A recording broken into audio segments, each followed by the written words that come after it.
Narito tayo ngayon upang matunghayan ang napakainit, nagbabaga, talaga namang pinag-uusapan at latest na inaabangan ng lahat. Ang latest update sa buhay ni Ate Erica at ang gulong nangyayaring kasalukuyan sa pamilya nila.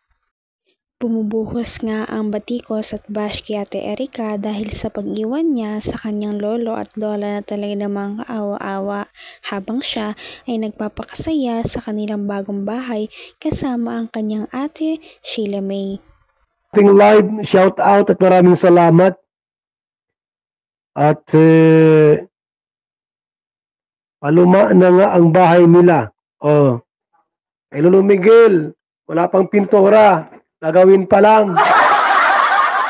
Bili ako ng kotse. Para mayroon siyang service. Yayaman si Lolo Miguel. Hello sa ating lahat mga kalingap. At di na ako nag-imik, nagsalita. Ayan na, lumabas na po yung tunay na ugali nila. Ibig sabihin po, totoo tayo. Yung kinampihan natin na si Lolo Migs ay totoo. At hindi nagbubulaan. Ang kinampihan ng e-lovers ni Tunyakaw Torres ay hindi totoo. Ayan, nag-away-away na sila. Kaya ang payo ko po sa team ng e-lovers, baguhin nyo ang pangalan. Wag ng e-lovers. M lovers na. Miguel lovers. Yan ha. At para po magkasama-sama tayo. Magkakampi na tayo. Sige nga, magkano kayo, Kuya Bal. Gusto kong tumulong kay Lolo Mig sa kanyang bahay. Sige, magkano? 50,000, 100,000? Sige. Welcome ang e-lovers to support na mag-sponsor po sa bahay ni Lolo Miguel para kayo po ay mapatawad ng matanda. Ang dami yung sinabi sa matanda noon kayo po ay magkasama-sama pa kayo? Ang dami niyong sinabi na hindi maganda kay Lolo Miguel. Siniraan niyo si Lolo Miguel. Ngayon, yung matanda po ay nagparadasal, nagpapanalangin. Manggagamot ba kayo ni? Di ba? Manggagamot po ang asawa ni Lolo Miguel. Naorasyonan kayo, nadasalan kayo. Ang tapos yung gawin po, iiwan nyo na yung magkapatid ng lubusan at puntahan nyo po si Lolo Miguel. Lolo Migs, pasensya na po. Sinasabi nga na ang biktima talaga dito ay hindi si Erica dahil ang biktima ay ang kanyang lolo at lola na talaga namang siniraan doong nakaraan dahil mukha daw itong mga pera at uhaw sa yaman ni Erica. Kaya naman marami na ngayon ang kumakampi sa kanyang lolo noong nalaman na nila ang sitwasyon nito. Nadasalan kayo. Ang tapos yung gawin po, iiwan nyo na yung magkapatid ng lubusan at puntahan nyo po si Lolo Miguel. Lolo Migs, pasensya na po sa mga sinasabi ko dati. Napatunayan ko na ikaw pala ang totoo, hindi yung magkapatid. Ganon.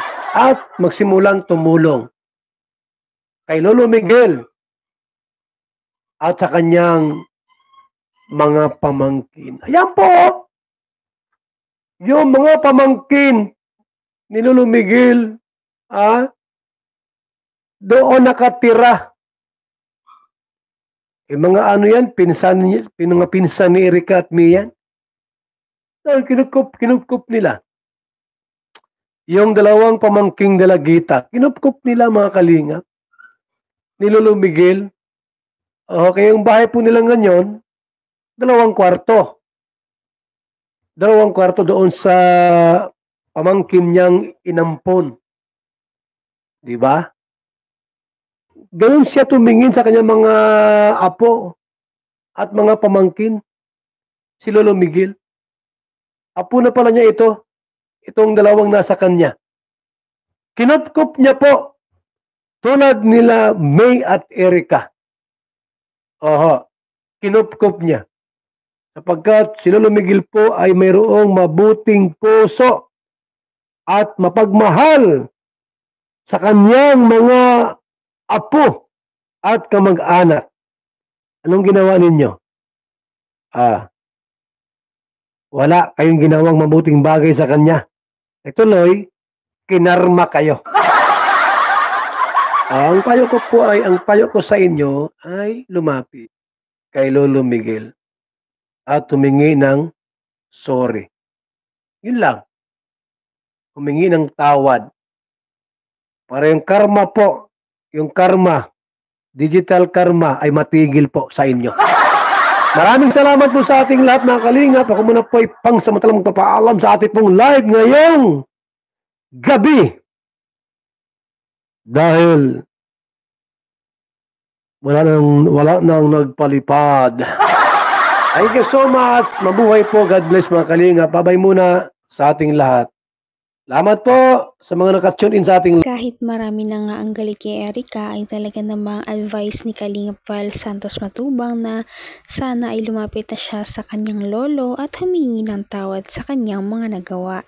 Dahil siya pa rin naman na isang kadugo, kaya naman siguro ay magpapatawaran pa rin silang dalawa sa isa't isa. Sana nga ay magsisi na si Erica at ang kanyang ate. Pinabayaan ninyo yung taong nagmahal at nagpalaki sa inyo. So yan po mga kalingap, kinarma na. Dati talagang grabe yung natin, no? Inaway tayo ng lubusan. At ngayon, ano nangyari sa inyo? Talagang totoo, di ba? Na iba ang ugali nila. Yung taong tumulong, aawayin. Yung taong gumawa ng mabuti, aawayin pa. At sila pa ang nagiging masama. Gumawa ka na nga ng mabuti, ikaw pa ang naging masama. Yan ang nangyari sa pera ni John A. Ginapang ninyo at siniraan ninyo ang Team Kalingap. Yung matanda po ay natangay na dala. Yun pala, yung bahay ninyong pinagawa, wala pang kalahating milyon. Wala pang 400,000 yung bahay na pinagawa ninyo. Kapangit-pangit. Yung bahay ni Lolo Miguel po, kaganda-gandang pinagawa ko, Mayroong swimming pool po yan sa likod. Yan mga yung bahay ninyo dyan, nakita ko, wala pang kalahating milyon yung bahay na pinagawa ninyo. Ano lang, kulang-kulang 400,000. Mukhang pera ay, bahala kayo dyan kung ayaw yung lumapit sa inyong lolo at humingi ng tawad. Sapagkat digital na po ang karma ngayon, mabilisan. Dati ang karma, taon ang binibilang. Ngayon po ay oras na lang at araw. So, ang aking payo po sa inyong magkapatid ay lumapit kay Lolo Migs at humingi ng tawad sa inyong ginawa sa kanya.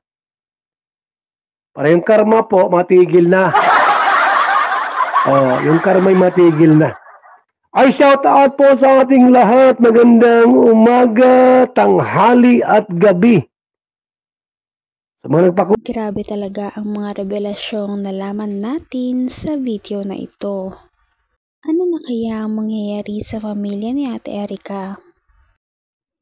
At hanggang dito na lamang muna magtatapos ang ating napakainit, nagbabaga at pinakainaabangan na latest issue ni Ate Erica. At yan ay pagpapatuloy natin sa ating mga susunod na video. Hanggang sa muli, maraming salamat sa panonood. Bye!